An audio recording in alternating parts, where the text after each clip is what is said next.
هنعمل السمسمية، ودي أفضل طريقة نعمل بيها السمسمية. سامعين صوت القرمشة؟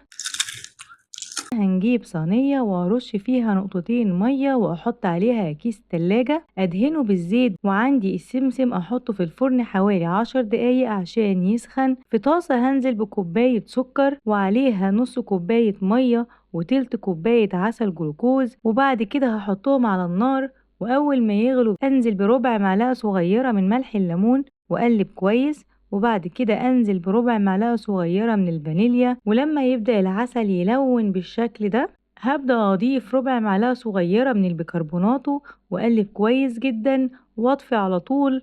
ودلوقتي هنزل بالعسل على السمسم الساخن وأقلبه كويس جدا، وبعد كده أنزله على الصينية وأفرده بالطريقة دي وأقطعه وهو لسه طري، وبس كده.